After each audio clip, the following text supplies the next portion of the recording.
The time has come for you to choose life or death. Life or death. Will you face the fear?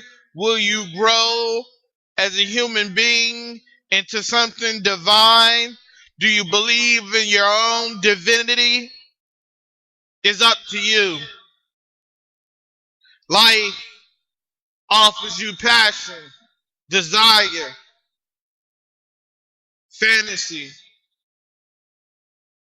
love, peace, hope, forgiveness. Death offers you an empty promise, one that you cannot collect on unless you have lived and had a full life. But the question is, live or die? See, spiritually, we never confront ourselves with the truth. We never confront ourselves with the decision whether to live or to die.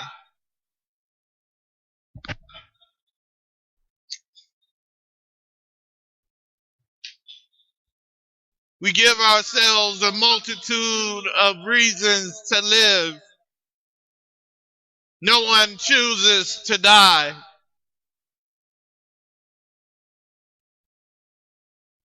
But to be courageous in spirit, to be righteous in spirit, you must face the fear of your immortality. You must begin to realize that life is about so many choices. Life is about being who you are and loving who you are. Life is about taking the risk where no other will take. Life is about taking a path that no one else would think of taking.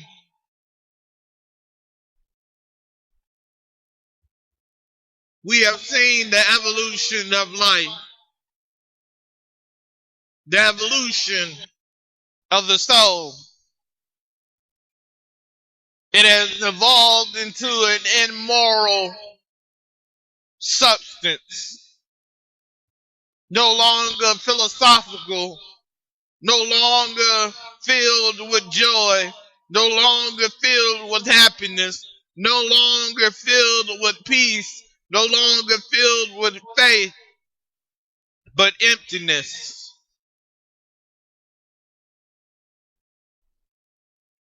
Death. Death by 1,000 cuts. A slow and painful death of the spirit. God did not want this for us to struggle in life. He wanted us to live a full and healthy life, a life full of joy, a life full of peace, a life full of faith, a life full of love.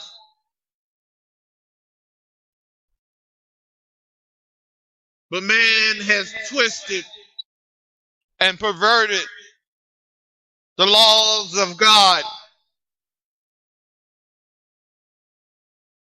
They have become hollow men and hollow women, longing for something more than life.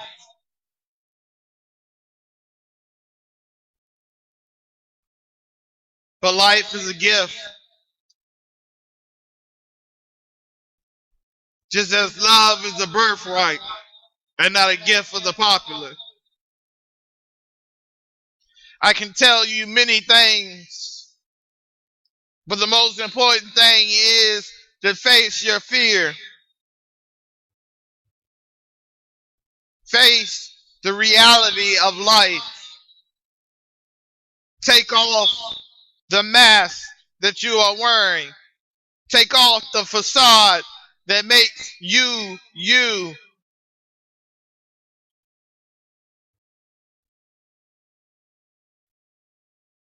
And for a moment, be something more. Be something grand. Reach for greatness.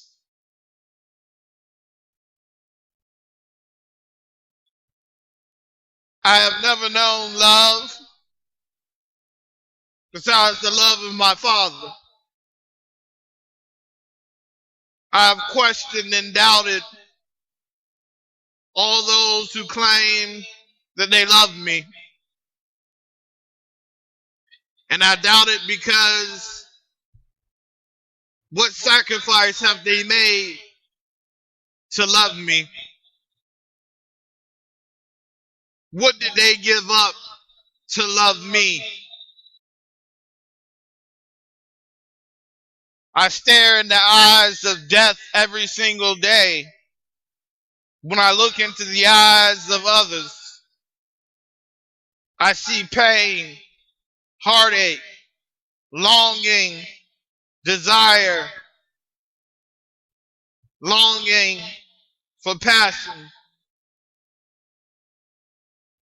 And until this moment, I did not realize that I have all those things in my Father, in my teacher, in my master.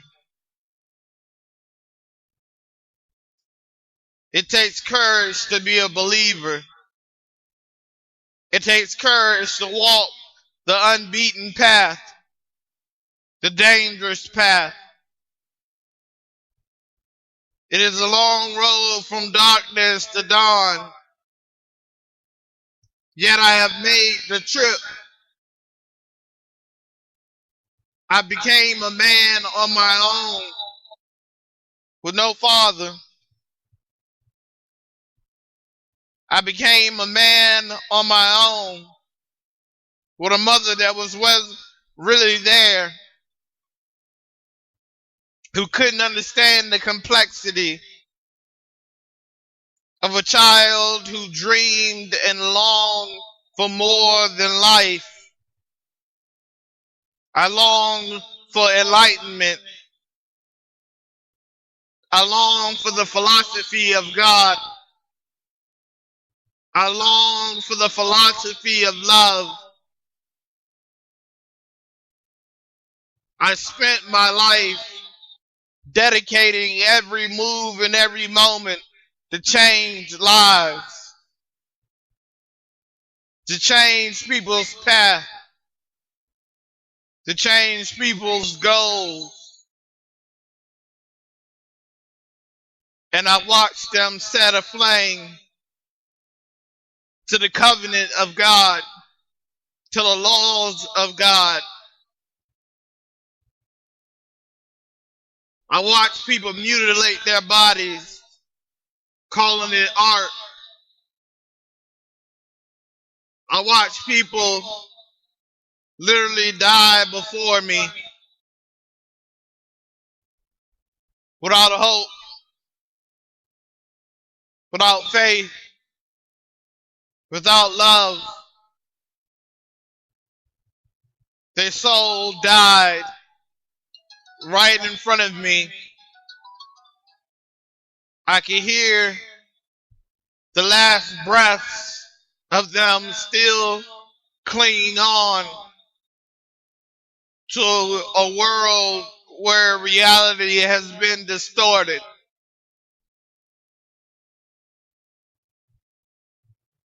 So it's your time to choose life or death. It's time to face the fear. You are born for something more. You are born from greatness to be greatness. In the hollow halls of men, there should be sounds of feet pressing against the floor, walking to destiny, sitting upon the thrones of men. But there are no kings of men. There are only cowards who only hold faith on Sundays, who only hold faith on Saturdays, who know the law but shall not live by the law. The darkness has taken hold over so many lives that it is hard to see life as life when there's so much drama in the art of love that is pure.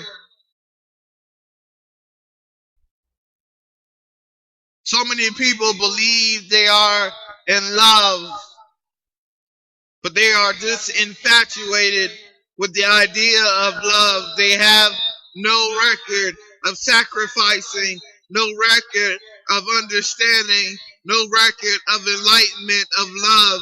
Love is a spirit, an old spirit, an ancient spirit, which our forefathers and our ancestors have called upon in their hour of need.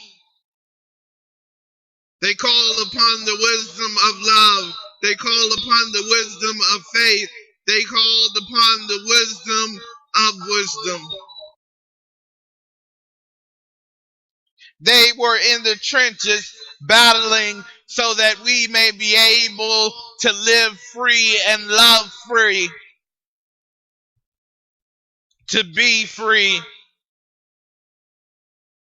As they were shackled in their chains, they writhed in pain, hoping that one day a generation will come that will be free to be able to say that they know what life is, that they will be able to testify and give their testimony how life is grand and good.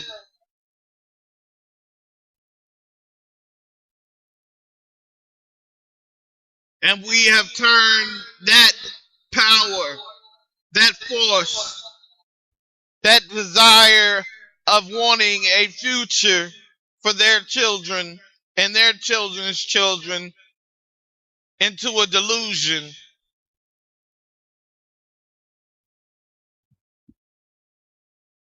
They ask, how do we know when the end will come?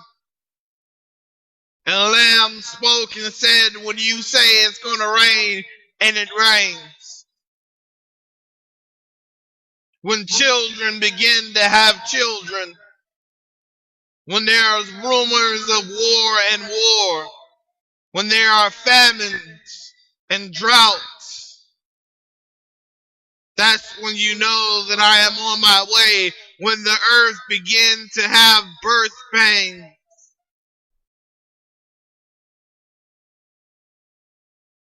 the earth has a soul, just as we have a soul. And we have raped and pillaged the earth. We have raped and pillaged ourselves. We have punished ourselves and denied ourselves the ability to go on, the ability to be, the ability to see. The tragedy is us. The problem is us.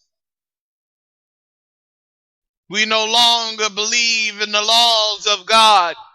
We no longer want to face the fear.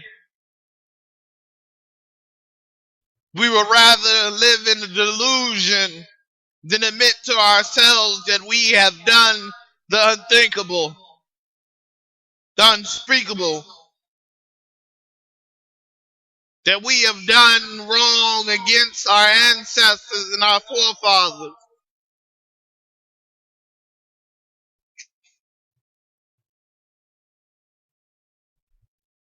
We're afraid of the real us.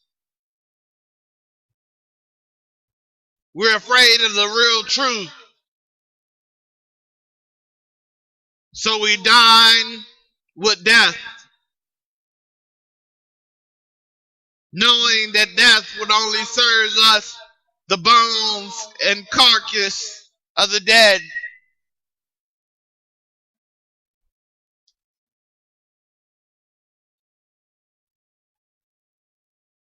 We have not come to know the spirit of life. We have not come to know the spirit of love. We have not come to be disciplined by faith. We have not come to share the good news or rejoice or praise.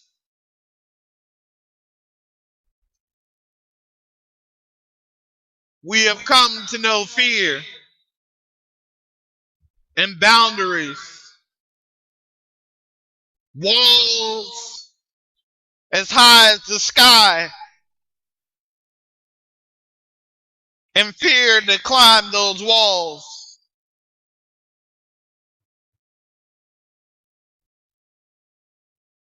We have not learned the courage of our forefathers, the courage of our ancestors. Every Sunday we read a passage from the Bible, and yet we feel no connection to it. We feel no enthusiasm towards the philosophy of those who have lived in total chaos and yet stood.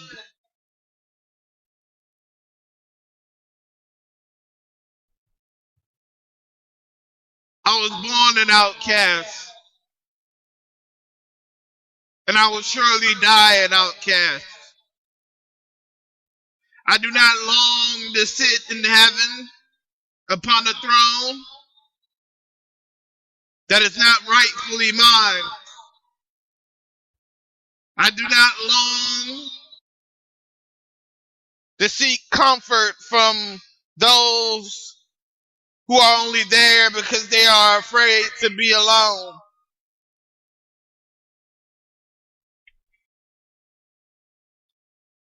I still believe in the art of love.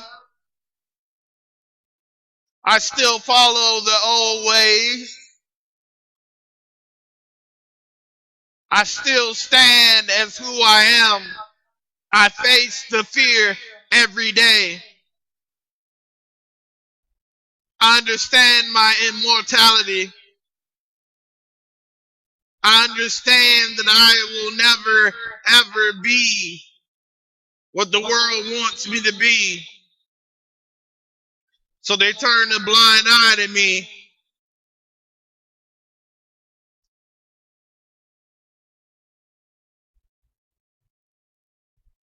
I am no prophet, but there needs to be a leader who understands, who have seen the darkness, who have gone into the darkness and long for the dawn and walk towards the dawn, the long path.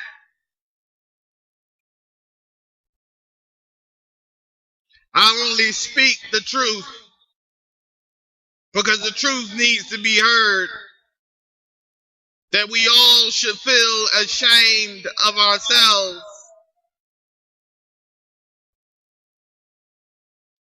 Shame on you for forgetting the words of God. Shame on you for hiding in your churches and your synagogues and your temples and your mosques. Shame on you for hiding behind your faith and not protecting those who deserve to be protected. For not being there when they are needed most. Shame on you for not dropping to your knees and praying wherever you are.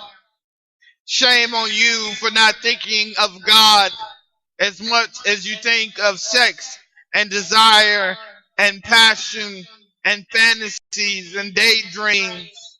Shame on you. for not having the courage to face the fear. Shame on you for being afraid to walk alone and do what no man has done. Shame on you for believing in an ecclesiastic that there's nothing new done underneath the sun that has not been done before. We must be the change we hope to see. We must be the angels of the earth. We must restore balance to an insane world. We must begin to heal ourselves to be able to heal others. It is not wrong to speak of your passion and desire for the philosophies of hope, for the dreams of theology, pushing the boundaries of minds and hearts. Shame on you for not calling upon wisdom to enter your life. Shame on you for throwing up vain prayers just because you need or want something with little praise coming from your mouth. Shame on you for stealing blessings. Shame on you for not facing the fear of death.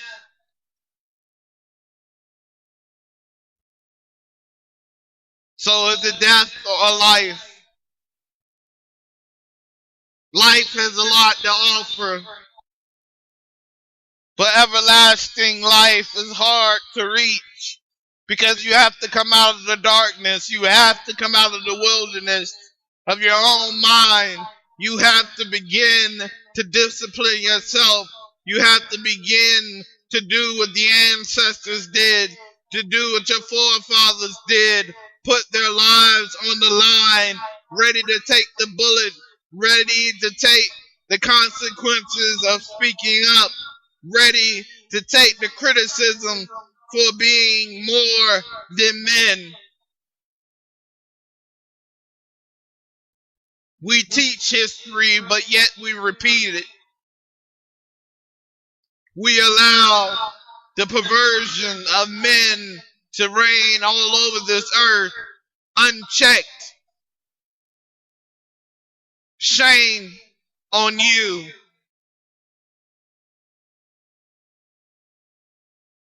Shame on you for every woman that has been raped or molested. Shame on you for all the blood that is on your hands, for all the gang violence and the violence of this world. Shame on you. Shame on you for teaching your children fantasies over the truth.